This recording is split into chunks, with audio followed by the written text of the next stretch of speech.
He's a disaster management expert as well. Mr. Sood, thank you for speaking with us. What was your experience today when this earthquake struck? Namaskar. Thank you, Uday. Well, I was here for work, and what really happened is unfortunate. Having been into the area of disaster management for over 2 decades now, this is the last thing you would want for anyone to face.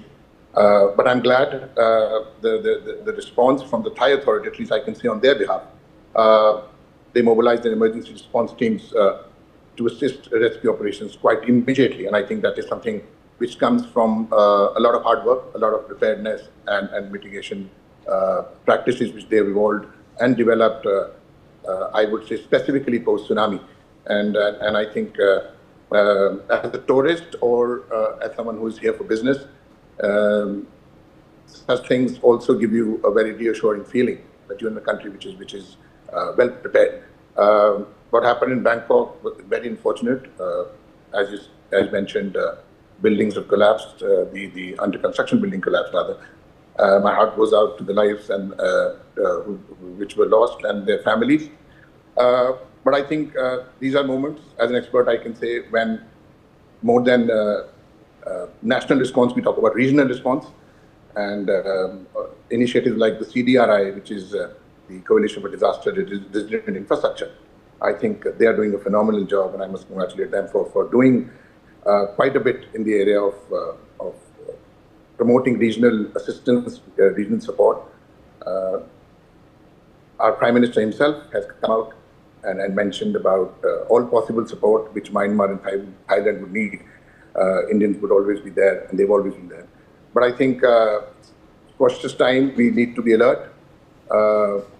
People in this part of the world have to be cautious. They have to be vigilant. The governments are doing whatever they can, but I think it's the community and its resilience which will matter the most. Okay, let me also ask you then, Rubaab Sood, about what reports you're hearing from around you there. Any damage to property that you have seen yourself or heard about, loss of life or injuries as well.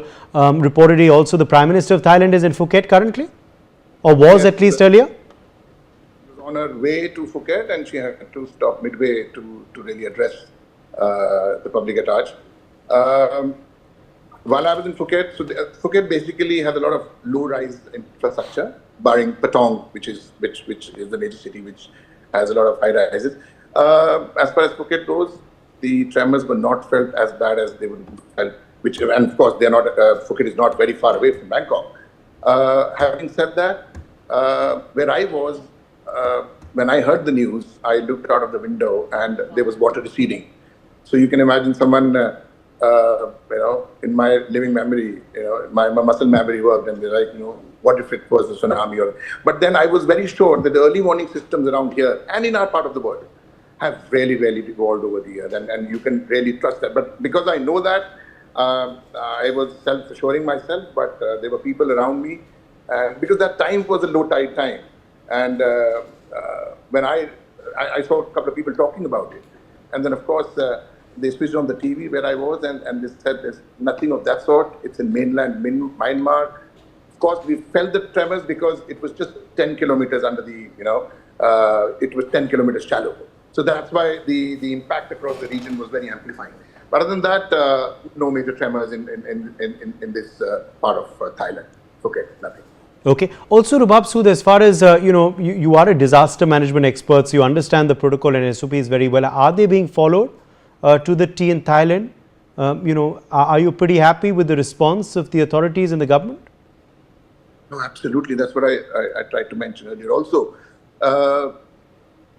from authority point of view, I think the necessary protocols were triggered quite immediately, even if the tremors were not felt in Phuket. But still, I could sense, amongst the people, in the hotels, most of the people are tourists here. And I could see them. They were talking to people because this sort of with today's time and age, it spreads very fast. And as authorities and as hosts in a country, you need to be a step ahead. And I think in major hotels, I think the message was passed on, and they were trying to reassure their people. What I also would want to believe, and I think Thailand is doing well in that sense, but I haven't had first-hand information from today. It's a strong industrial hub. So in such situations, industries need to really also, gear up, because earthquakes have a very direct effect on industries, especially the petrochemical oil and gas industries, which are quite dominant here in Thailand, of course, automobile industries.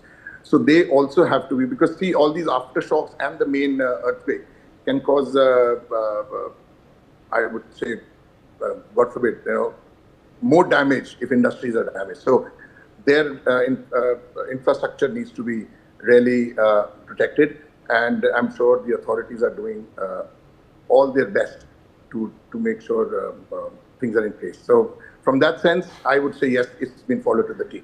Okay. Also, are there warnings being issued for possible aftershocks? People are being advised to stay in open areas? In the low-rise areas, to avoid panic, it's just the word of mouth which is spreading. There are no sirens. There's nothing to trigger anything amongst the community. Okay. Overall, in Phuket, I would say no public level alerts have been done. All right, Rubaab, so thank you very much for joining us with your perspective on this big story. Let's quickly, in fact,